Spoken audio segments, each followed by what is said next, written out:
दोस्तों आज के हमारे इस वीडियो का टॉपिक है difference between MCB and contractor. मतलब कि आज के इस वीडियो के अंदर एमसीबी और कॉन्ट्रैक्टर इन दोनों के बीच में क्या अंतर होता है इस बात को जान लेंगे। दोस्तों आज का हमारा यह टॉपिक उन सभी इलेक्ट्रिशियन के लिए काफी ज्यादा इंपॉर्टेंट होने वाला है जो कहीं पे इलेक्ट्रिकल फील्ड में वर्क करते हैं, या फिर दोस्तों जो इंटरव्यू देने जा रहे हैं उनके लिए भी काफी ज्यादा इंपॉर्टेंट होने वाला है, क्योंकि इंटरव्यू के अंदर हमसे ये क्वेश्चन पूछा जा सकता है कि एमसीबी और कॉन्ट्रैक्टर इन दोनों में क्या अंतर होता है। उसका जवाब भी इस वीडियो के आखिरी में मैं आपको बता दूंगा, जिसको आप इंटरव्यू में बोल के अपना इंप्रेशन काफी अच्छा बना सकते हो और इंटरव्यू को पास कर सकते हो। तो दोस्तों वीडियो को स्टार्ट कर लेते हैं। तो दोस्तों सबसे पहले मैं आपको थोड़ी बेसिक जानकारी दे देता हूँ एमसीबी और कॉन्ट्रैक्टर के बारे में, कि आखिर ये वर्क कैसे करते हैं या फिर कहाँ लगाए जाते हैं। तो दोस्तों जैसे हमारी एमसीबी होती है, इसका पूरा नाम जैसे है मिनिएचर सर्किट ब्रेकर, तो इसके जो लास्ट में आ रहा है एमसीबी के वो आ रहा है सीबी, मतलब कि ये है सर्किट ब्रेकर। तो अगर आपसे इंटरव्यू के अंदर ये भी पूछा जाता है ना कि सर्किट ब्रेकर और कॉन्ट्रैक्टर में क्या अंतर होता है, तो वो भी जो मैं इस वीडियो के अंदर बताऊंगा वही आपको बोलना है, क्योंकि ये एमसीबी जो है ये एमसीबी भी हमारी सर्किट ब्रेकर है, क्योंकि इसके भी लास्ट में सीबी आ रहा है। तो दोस्तों ये हमारा जो सर्किट ब्रेकर होता है, इस सर्किट ब्रेकर का उपयोग हम कहाँ करते हैं। इस सर्किट ब्रेकर का उपयोग आपको पता है, हम किसी भी उपकरण को, जैसे हमारी एक मोटर है, इस मोटर को सुरक्षा देने के लिए, जैसे मेरा एक ये बल्ब है, इस बल्ब को मैं सुरक्षा देने के लिए एमसीबी लगाऊं, यानी हमारे इलेक्ट्रिकल के किसी भी उपकरण को अगर मैं सुरक्षा देना चाहता हूँ तो उसके लिए एक बीच में मैं लगाता हूँ circuit breaker, CB circuit breaker, और हमारी एमसीबी भी है, ये एक सर्किट ब्रेकर है। पर ये जो सर्किट ब्रेकर है एमसीबी, ये एमसीबी हमारे छोटे उपकरणों में लगाई जाती है। कौन से उपकरण में? ऐसे उपकरण में लगाई जाती है जो उपकरण हमारे 100 एम्पीयर के नीचे करंट ले रहे होता है, क्योंकि हमारी एमसीबी जो है ये ज्यादा से ज्यादा 100 एम्पीयर तक ही आती है। तो दोस्तों ये चीज़ तो आपको क्लियर हो गई कि एमसीबी का उपयोग कहाँ किया जाता है। तो एमसीबी का उपयोग उस जगह किया जाता है जहाँ पे हमको इलेक्ट्रिकल के उपकरण को सुरक्षा देनी होती है, और ऐसे इलेक्ट्रिकल के उपकरण को जो हमारे 100 एम्पीयर से नीचे है, क्योंकि एमसीबी 100 एम्पीयर तक ही आती है। पर दोस्तों अगर हम कॉन्ट्रैक्टर की बात करें कि कॉन्ट्रैक्टर क्या होता है, तो कॉन्ट्रैक्टर भी काफी सिंपल सी डिवाइस है। जिस तरीके से हमारी एमसीबी इलेक्ट्रिकल का एक डिवाइस है, उसी तरीके से हमारा कॉन्ट्रैक्टर भी एक इलेक्ट्रिकल का डिवाइस है। पर दोस्तों इस डिवाइस का हम उपयोग कैसे लेते हैं, तो दोस्तों काफी सिंपल सी चीज है। इसका उपयोग हम उस जगह लेते हैं जहां पे हमारे सिस्टम को हम ऑटोमेटिक करना चाहते हैं। दोस्तों एक वर्ड आप ध्यान रखिएगा, अभी आपको लास्ट में आपके काफी जरूरी होने वाला है जब मैं आपको इंटरव्यू का आंसर बताऊंगा, क्योंकि दोस्तों अगर हम इंटरव्यू के अंदर थोड़ी अच्छे से लैंग्वेज का उपयोग करते हैं तो हमारा इंटरव्यू काफी अच्छा होता है। तो दोस्तों आपको एक चीज ध्यान रखनी है, एक तो ऑटोमेटिक और एक और याद रखना है रिमोट। ये रिमोट और ऑटोमेटिक है ये समझ लेते हैं। तो दोस्तों देखिए कॉन्ट्रैक्टर का उपयोग हम दो चीजों के लिए करते हैं, एक ऑटोमेटिक सिस्टम को करने के लिए, एक रिमोट करने के लिए। तो दोस्तों ऑटोमेटिक का मतलब पहले समझ लेते हैं। ऑटोमेटिक का मतलब दोस्तों ये होता है, जैसे कोई भी चीज ले सकते हैं, जैसे ये हमारी मोटर है या फिर एक हमारा लैंप है, इस चीजों को मैं ऑटोमेटिक चलाना चाहता हूँ, यानी मैं इसको जाके बंद या चालू ना करूँ, ये ऑटोमेटिक बंद हो जाए, ऑटोमेटिक चल जाए, इसको मैं बार बार जाके बंद चालू ना करूँ, तो उस चीज के लिए हम कॉन्ट्रैक्टर का उपयोग करते हैं। इसके अलावा एक और चीज मैंने आपको बताया रिमोट। तो ये रिमोट क्या, आपने कई बार ये भी सुना होगा इंटरव्यू के अंदर आपसे ये भी पूछ लेते हैं कि आपको कॉन्ट्रैक्टर की रिमोट वायरिंग आती है क्या। तो दोस्तों रिमोट क्या है? रिमोट का मतलब सिंपल सा दोस्तों, जैसे मेरी एक ये मोटर है, इस मोटर को अगर मैं दूर से चलाना चाहता हूं तो मेरे को वहां पे रिमोट वायरिंग काम आएगी। क्यों आएगी दोस्तों? क्योंकि जो हमारी जो मोटर होगी उस मोटर के पास में ही हम स्टार्टर को लगाने की कोशिश करते हैं। जैसे अगर मैं मानता हूं कि मेरे पास एक डीओएल स्टार्टर है, तो उस डीओएल स्टार्टर जो डायरेक्ट ऑनलाइन स्टार्ट होता है उसके नाम में देखा है कॉन्ट्रैक्टर ही लगे होते हैं। तो दोस्तों जो कॉन्ट्रैक्टर होगा वो कॉन्ट्रैक्टर तो मोटर के पास में ही हम लगाने की कोशिश करेंगे। पर दोस्तों इस कॉन्ट्रैक्टर के भी दूर से अगर मैं मेरी इस मोटर को बंद चालू करना चाहता हूं तो वहां पे हमारी काम आती है रिमोट वायरिंग।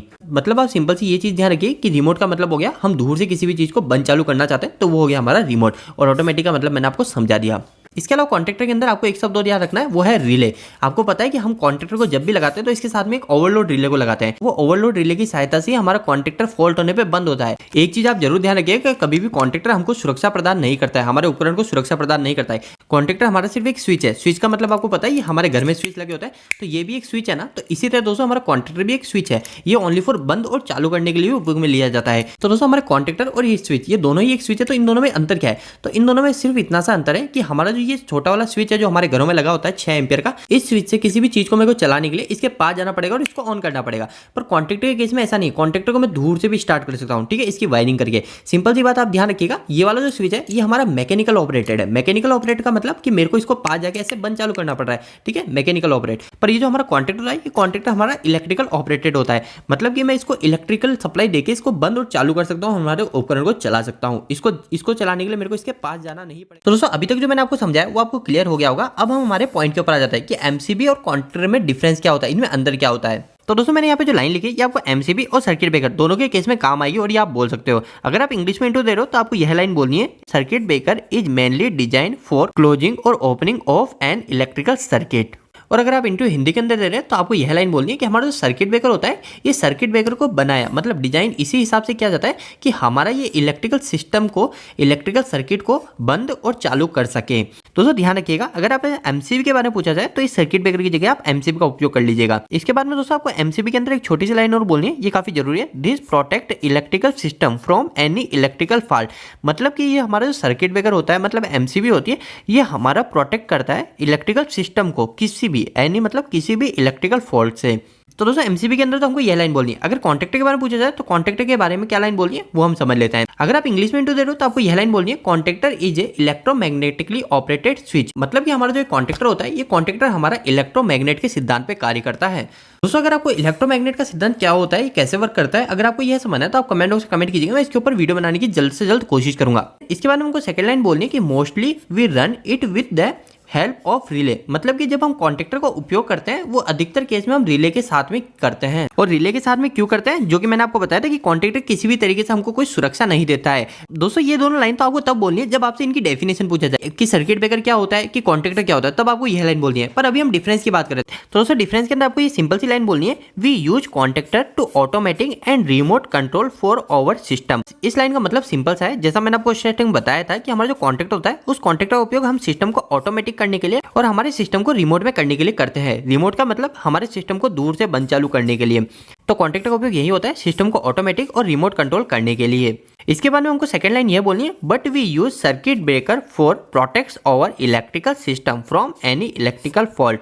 मतलब कि हमारी जो एमसीबी होती है उस एमसीबी का उपयोग हमारे इलेक्ट्रिकल फॉल्ट से, कोई भी इलेक्ट्रिकल फॉल्ट से हमारे सिस्टम को बचाने के लिए किया जाता है। तो दोस्तों उम्मीद है कि आज के इस छोटे से वीडियो से आपको कुछ बेहतर जानकारी मिली होगी। दोस्तों आपको यह वीडियो कैसा लगा, इस वीडियो को लाइक करके जरूर बताना। अगर आपका कोई भी सवाल इस वीडियो के प्रति इलेक्ट्रिकल से जुड़ा है तो आप मुझे नीचे कमेंट बॉक्स में कमेंट करके पूछ सकते हैं। इलेक्ट्रिकल वीडियो अगर आप हिंदी में देखना पसंद करते हैं आज हमारे चैनल को सब्सक्राइब कर लीजिए। आज के लिए इतना ही, धन्यवाद।